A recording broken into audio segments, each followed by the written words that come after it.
لازم ہے کہ سینہ بسینہ غدیر کی امامت کی تبلیغ کریں، سینہ بسینہ آپ دوسرے تک اپنے بچوں تک منتقل کریں، ولایت امیر المؤمنین، ولایت اہل بیت، مودت اہل بیت، محبت اہل بیت، اطاعت اہل بیت، تعلیمات اہل سینہ بسینہ منتقل کریں حتی اشعار اہل بیت پہنچا دیں۔ ذمہ داری ہے۔ ایک ایک شعر، ایک ایک قصیدہ، ایک ایک مرثیہ، ایک ایک حدیث، ایک ایک قصہ، ایک ایک معجزہ منتقل کرنی ہے، پیغام حدیث۔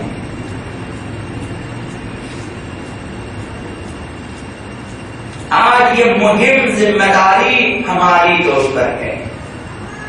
جس طرح ہم سے پہلے یہ ذمہ داری ہمارے باپ دادا کی دوش پر تھی، آج ہماری دوش پر، کل ہمارے فرزندوں کی دوش پر یہ ذمہ داری ہوگی، کیونکہ یہ سلسلہ کا قیامت ہے۔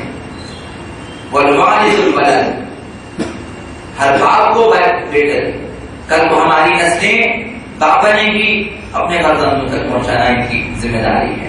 ہر شخص استاد سے لے کر طالب علم تک، سرکار سے لے کر ملازم تک، نوکر تک، ہر ایک کی ذمہ داری ہے، امیر سے لے کر وزیر تک۔ کوئی بھی فرد اس سلسلے میں معاف نہیں۔ جو جس قدر کر سکتا ہے اس سلسلے میں کرنا اس کی ذمہ داری، چونکہ ہر فرد کو مومن بننا ہے اور ایک دوسرے کا بھائی بننا ہے، علوی بننا ہے، قدیری بننا ہے، عاشورائی بننا ہے، یہ سب قدیر کے بعد ہے۔ قدیر کے بعد کربلا ہے، قدیر کے بعد عاشورا ہے، قدیر کے بعد ظہور ہے، قدیر کے بعد انتظار۔ اگر قدیر کو منہا کر دیں، نکال دیں آپ اپنے اسلام سے، قدیر کو نکالیں، نہ عاشورا، نہ کربلا، نہ حسینی، نہ انتظار، نہ ظہور، یہ سب قدیر کے بعد ہے۔ قدیر کو بچانے کے لیے کربلا وجود میں آئی ہے۔ ولایت و امامت و نظام قدیر کو بچانے کے لیے آقا عبداللہ حسین نے قربانی دی ہے۔ اسی نظام کو نافذ کرنے کے لیے آقا امام زمان علیہ السلام ظہور فرمائیں گے۔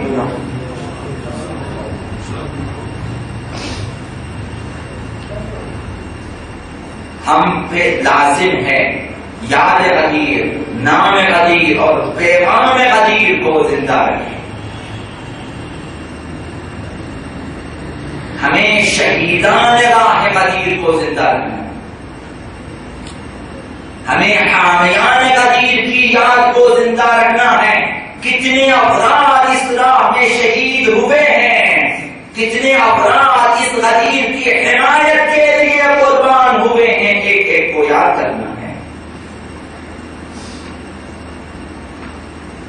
ہمیں قدیر کو زندہ کرنا ہے۔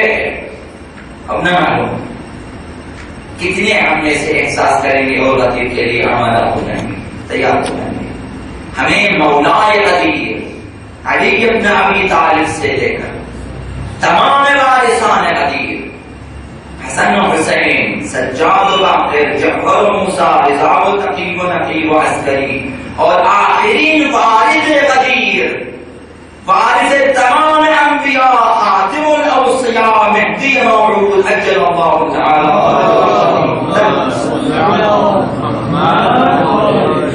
ان تک کے تمام نام و یاد و سیرت و سنت کو زندہ رکھنا ہے۔ یہ پیغام قدیر ہے۔ قدیر منانا یعنی یہ،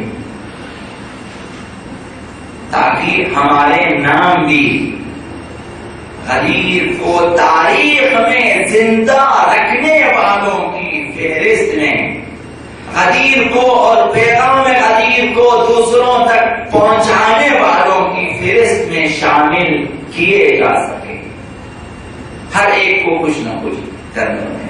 ہر برادر مومن اگر واقعاً قدیری ہیں تو کمر ہمت باندھ لیں اور سنجیدگی کے ساتھ اور غیرت کے ساتھ عہد کر لیں کہ ہم قدیر کو زندہ رکھیں گے۔ قدیر کو زندہ رکھنے اور قدیر کے پیغام کو پہنچانے کے لیے ہر مومن اپنے استعداد کے مطابق کام کرے۔ قدیر کے لیے کام کرنا مظلوم ترین امیر قدیر امام عاشقان شیر خدا علی ابن ابی طالب علیہ السلام اور اہل بیت اطہار کے لیے کام کرنا ہے. قدیر کے لیے کام کرنا تمام اہل بیت کے لیے کام کرنا بلکہ تمام انبیاء کے لیے کام کرنا ہے. ہم بہت کچھ کر سکتے ہیں. یہ انشاءاللہ پھر عرض کرنا کبھی ایک معلم سے لے کر ایک شاگرد تک ہر شخص اپنی مثال کے مطابق قدیر کے لیے آمادہ ہوں. ذاتی طور پر بھی خود کو آمادہ کریں. اگر آپ باقی عیدوں کے لیے بناتے ہیں اس سے بڑی عید نہیں ہے اسلام میں. سب سے بڑی عید. اس کے لیے ضرور لباس بنائیں, بچوں کے لیے بھی لباس بنائیں اور ضرور اہتمام کریں. شاعر اشعار کا اہتمام کریں, قصیدہ خان قصیدوں کا اہتمام کریں, مقررین خطبوں کا اہتمام کریں, وغیرہ وغیرہ وغیرہ جو کچھ بھی کر سکتے عیدی کا اہتمام کریں, جو ہے دوستوں کی دعوت کا اہتمام کریں, نظر و نیاز کا اہتمام کریں. بہت کچھ جو کچھ کر سکتے ہیں. سبیلوں کا اہتمام کریں, اشتہارات کا اہتمام کریں, بینر کا اہتمام کریں اور بینر کا اہتمام کریں. جو لوگ میڈیا پر ہیں وہ میڈیا پہ کام کرنا شروع, جو لوگ آفس میں اپنے آفسوں کو سجائیں, جو امام بارگاہ متولی وہ امام بارگاہوں کو سجائیں, جو مساجد کے وہ مساجد کو قدیر کے حوالے سے نام و یاد قدیر کے حوالے سے آمادہ ہونا ضروری ہے, واجب ہے, فرض ہے. اسلامی